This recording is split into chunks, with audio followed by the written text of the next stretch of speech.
Hello students, मैं अनिल यादव। स्वागत है आप सभी का इस नए वीडियो लेक्चर में। आज हम चर्चा करेंगे multi line diagram of electrical sub station, यानी कि बारीकी से एक एक तार के बारे में कि वो किस तरह से कनेक्ट होते हैं और क्या उनका कनेक्शन का पर्पज़ होता है और कहाँ पर कौन सी मेजरिंग इक्विपमेंट लगा होता है, कहाँ पर कौन सा कंट्रोलिंग इक्विपमेंट लगा होता है और इनपुट सप्लाई किधर से है, आउटपुट सप्लाई किधर है, कहाँ पर सर्किट ब्रेकर लगे हुए हैं, कहाँ पर सीटी लगे हुए हैं। आइए देखते हैं डायग्राम।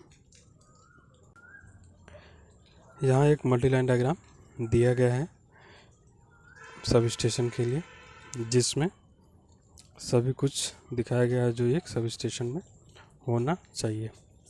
आइए इसको जूम करते हैं।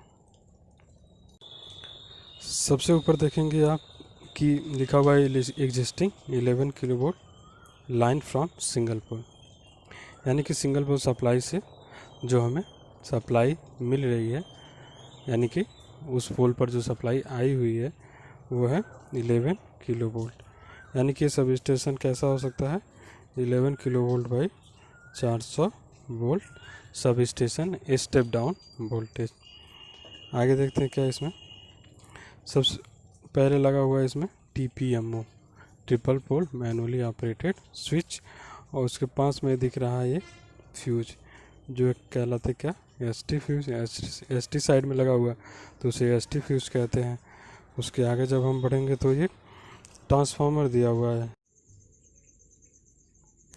बात करते हैं इस ट्रांसफार्मर की। यहाँ पर एक ट्रांसफार्मर लगा हुआ है जिस जो है डेल्टा बाई स्टार, ये जो है डेल्टा का सिंबल और नीचे जो है ये स्टार का सिंबल, यानी कि एक तरफ सिर्फ 3 तार होंगे जिससे ये त्रिकोण टाइप का कॉइल बनेगा, और दूसरे टाइप जो है डेल्टा बनेगा जिसमें एक तार जो होगा वो न्यूट्रल को होगा। यानी कि एक साइड में हम सिर्फ फेज वोल्टेज प्राप्त कर सकते हैं और दूसरे साइड में जो है हम 3 फेज के अलावा सिंगल फेज का वोल्टेज भी प्राप्त कर सकते हैं जो सिंगल फेज सप्लाई के लिए ज़रूरी होता है। साथ ही साथ इस ट्रांसफार्मर की एक सेपरेट अर्थिंग भी की गई है सुरक्षा को देखते हुए। इसके अलावा ट्रांसफार्मर की रेटिंग देखेंगे तो ये 11/0.4 किलो वोल्ट, और KVA में रेटिंग देखेंगे तो ये 1000 KVA है, यानी ये 1000 kilo volt ampere apparent power जो है वो उसको ट्रांसफ़र कर सकता है। ठीक है, आगे बढ़ते हैं। यहाँ पर देखते हैं एक स्विच है, ये LTOCB स्विच है जिसकी रेटिंग है 1600 एम्पियर। LTOCB अर्थात लो टेंशन ऑयल सर्किट ब्रेकर। साथ ही साथ यहाँ पे 2 स्विच टर्मिनल दिए गए हैं जो कि है NO और NC। NO और NC नॉर्मली ओपन है, नॉर्मली क्लोज, जिनके द्वारा इस बल्ब को कनेक्ट किया गया है, और ये इंडिकेटिंग बल्ब हैं जिनके द्वारा हमें जान पाते हैं कि सप्लाई ऑन है या ऑफ है। या सर्किट ब्रेकर जो है वो ऑटोमेटिक स्विच होता है जो सप्लाई को ऑन ऑफ करता है, और इसकी ट्रिपिंग के लिए ये ट्रिप कॉयल यहाँ पर बनाई गई हैं जो कि जुड़ी हुई हैं इस LTCT से, लो टेंशन करंट ट्रांसफार्मर से, जिसकी रेटिंग है 1500/5 एम्पियर और पावर रेटिंग है 1500 VA, यानी कि 1500 वोल्ट एम्पियर। साथ ही साथ इन जो 3 सेट में MCB लगी हुई है इनको हम यहाँ पर ग्राउंड कर देते हैं। देखते हैं इसमें एक measuring power kilowatt hour meter लगा हुआ है। इसकी रेटिंग क्या है, यह है 3 phase 4 wire meter, energy metre.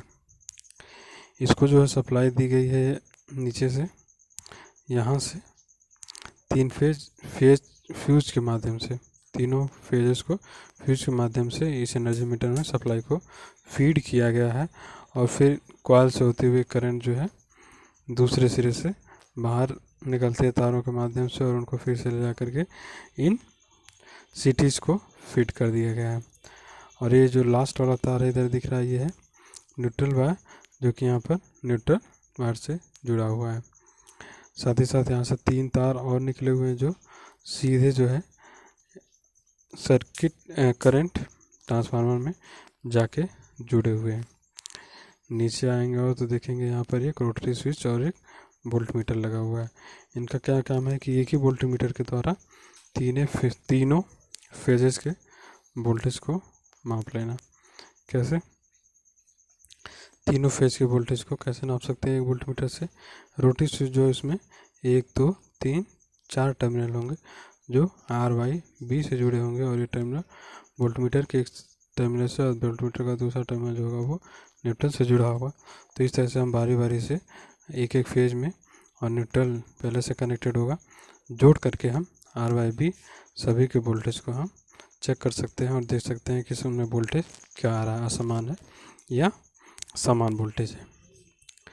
यहाँ पर एक अमीटर भी दिया हुआ है जो इसमें प्रवाहित होने वाली धारा को नापता है। नीचे आइए, नीचे देखते हैं इसमें एक LT आइसोलेटिंग स्विच लगा हुआ है, यानी कि ये मैनुअली स्विच होगा जिसके द्वारा आप सप्लाई को कनेक्ट या डिस्कनेक्ट कर सकते हैं इस बस बार से। ये 4 कंडक्टर बस बार है जिसमें 4 अलग अलग कंडक्टर लगाए गए हैं, ये 3 फेज के लिए और एक न्यूट्रल के लिए। फिर इनसे संबंधित 4 जो है वो सेट आउटपुट के लिए निकाले गए हैं। यह है LT यूनिट बॉक्सेस ICTPN यानी iron colour triple pole with neutral switches, जिनकी रेटिंग है 300 एम्पीयर। ठीक है, उम्मीद है आपको ये डायग्राम समझ में आया होगा। आज के लिए बस इतना ही, धन्यवाद।